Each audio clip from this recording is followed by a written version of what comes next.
A menos de 24 horas de la muerte de Ralph Baer, el denominado padre de los videojuegos, el director de la carrera de diseño de videojuegos de la Universidad Andrés Bello, Pablo Grigoitia, nos cuenta sobre el legado de este visionario alemán. Pablo, muchas gracias por estar en CNN en Chile. Muchas gracias a ti. Bien, Pablo, empecemos a hablar sobre este personaje importante. Quizás uno cuando empieza a jugar PlayStation o otro tipo de videojuegos se pregunta quién fue el gran inventor, el precursor de todos estos juegos y que sin duda te vuelven hacerte un vicio por seguir jugando, por conseguir etapas. Pero para ti, ¿qué tan importante fue el aporte de Baer? A tu juicio, ¿se le considera un pionero realmente de los videojuegos? A ver, sin duda, él fue un pionero, él fue una persona visionaria. Al final del día, esa es la gran palabra que lo describe a él,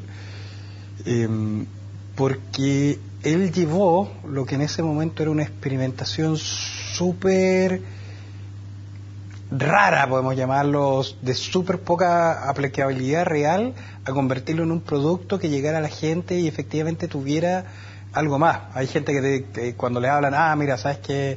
Baer fue el padre de los videojuegos, uno cree que él hizo el primer videojuego, pero lo entretenido es que no es así. O sea, hay casos muy anteriores, en el año 52 y 58, que el 52 fue el Soxo, que al final del día era jugar al gato en el computador, y después hubo otro que era el tenis, que se jugaba con un osciloscopio. Entonces estamos hablando que eran máquinas absolutamente nada que ver, máquinas súper específicas, y alguien decía, oye, ¿cómo podemos llevar esto más allá? Y lo interesante es que él con la consola Brown Board Odyssey, es que él permitió sacar esto de las universidades, sacarlo de los centros experimentales y llevarlo a los hogares. O sea, imaginémonos que el Odyssey... Juego de mesa, como se les decía quizás antes. Claro, o sea, estamos hablando de que el Odyssey sale al mercado por primera vez en el año 66. O sea, estamos hablando que la televisión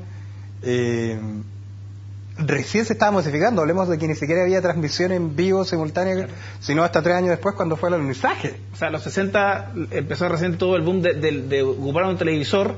El 70 quizá aparece este juego, pero eso, ¿qué tan...? Porque uno quizá al ver el primer videojuego puede hablar como algo primitivo, pero ¿cuántos años de diferencia estuvo adelantado este personaje para crear un videojuego así? O sea, ¿qué tan puede ser? Bueno, estamos hablando que lo siguiente parecido fue el Pong de Atari, y estamos hablando de que eso ya es más de una década después prácticamente. Estamos hablando que el Pong de Atari hace su parte fuerte alrededor del año 76, 77, o sea, estamos hablando 10 años después. O sea, claro, el Odyssey se masifica en el año 72, pero estamos hablando de que el producto terminado está una década antes. Y lo muy interesante es, haciendo una analogía, así como el iPhone en realidad no fue el primer smartphone, sino que fue el que lo popularizó, no fue un producto poco rentable, no fue un producto que fracasó comercialmente, no tiene ninguna de esas grandes taras que tienen de repente productos que están tan adelantados a su tiempo. Justamente el Odyssey es el primer juego.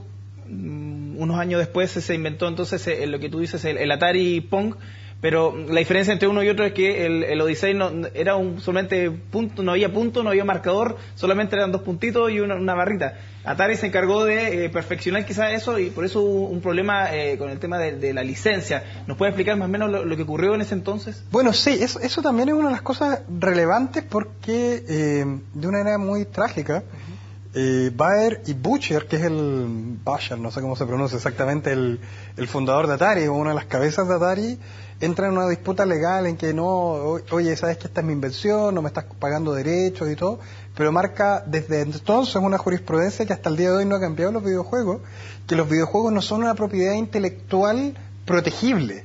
O sea, tú puedes proteger la mecánica, o sea, puedes proteger el chip, puedes proteger la línea de software, pero no puedes proteger el juego mismo. Es como que tú dijeras, mira, sabes que yo inventé este Pong y a mí me tienen que pagar todos los juegos que son derivados de este. Eso no pasó. Y claramente eso ya trae consecuencias que están hasta el día de hoy. Súper, súper importante. Nolan Bushnell, claro, finalmente fue el creador del Atari Pong. ¿Por qué no decidió seguir compitiendo. Tengo entendido que después de su creación del Odyssey no quiso seguir compitiendo con otros autores intelectuales o con otras marcas. ¿Cuál fue su razón quizás principal de haberse como quedado a un lado de todo eso e inventar otro tipo de cosas más pequeñas? Bueno, es que ahí hay un tema súper interesante. Baer, no Boucher era el de Atari.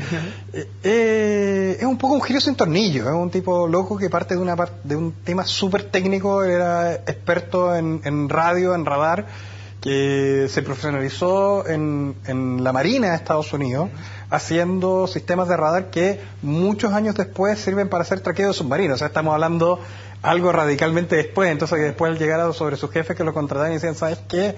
Vamos a hacer un juego. Era una cuestión así como loca. Pero como todo genio, tiene un tema en que él no se puede quedar tranquilo. Entonces, como ya, mira, ¿sabes qué? Hice esto, pum, vámonos a lo siguiente. Y como están mostrando en las imágenes, pantalla, claro. Él es uno de los co-inventores de uno de los juegos electrónicos, juguetes más exitosos del mundo, que es el Simón, que yo creo que mucha gente de mi generación nació entre finales de los 70 y primera década del 80, era ese juguete por excelencia que partía de regalo de Navidad y terminaba en la casa de playa.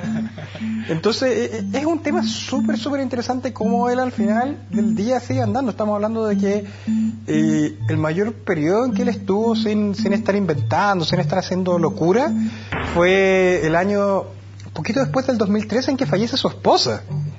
Y hablamos así, que estuvo así como un periodo, no sé, 2 meses, y ahí de nuevo a su taller. Estamos hablando de que es una persona que tiene más de 200 algo patentes en tecnología, más otras 200 patentes de derivaciones. Estamos hablando que aparte era un tipo tremendamente generoso. Yo no tuve la oportunidad de conocerlo, pero sí he conocido a algunos de sus discípulos. Y estamos hablando de que el Smithsoniano, cuando abrió su línea de exposición de videojuegos, todo el hardware original de Baer, él llegó y lo donó. Es como, mira, sabes que aquí está, que lo conozca la gente. Entonces decía, ya, ¿qué necesitas? Necesitas el código, ya, ¿qué más necesitas? Esto, oye, necesitas que se lo explique a la gente que lo va a mostrar. Entonces estamos hablando de una persona con una apertura súper interesante. Entonces, en ese sentido, él siendo una figura del videojuego, una primera figura del videojuego comercial, es una figura súper valorable más allá del tema técnico. Sin duda será recordado por ese gran legado, quizás no como otras figuras mediáticas como lo hablábamos Miyamoto, entre otros con el tema de Mario Bros y otro tipo de juegos, pero sin duda que para todos esos aficionados sin duda van a recordar como el gran legado, como el padre del videojuego. Bueno, ese es en parte el tema de darse cuenta que, primero que todo, que es una de las cosas que a la gente le sorprende y que sobre todo a los estudiantes cuando estamos en clase les sorprende mucho, darse cuenta que el videojuego tiene su propia historia, así como tú enseñas la historia del arte, la historia del diseño, tiene sus tradiciones y tiene sus figuras. Y pasa lo mismo que cuando se fortalecen las disciplinas, que esas figuras muchas veces no están en su biografía o no están. Y el problema es que el videojuego también tiene un tema de obsolescencia. O sea, yo el día de hoy, aunque quiera, no puedo jugar el Odyssey, no puedo emularlo y no voy a tener nunca la experiencia real. No es como lo que pasa en algunos museos que están empezando a aparecer especializados, que te colocan el juego, te colocan la tele antigua, cosa que tú estés ahí en la situación y estés viendo realmente ese tacto, eso es lo que llamamos nosotros el game feel.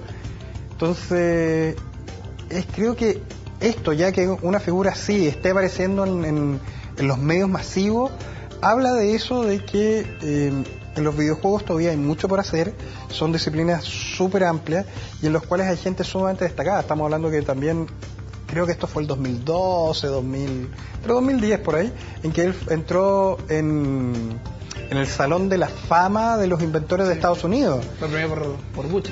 Claro, y es, si no me equivoco, la primera persona que está relacionado con la industria de videojuegos a estar ahí.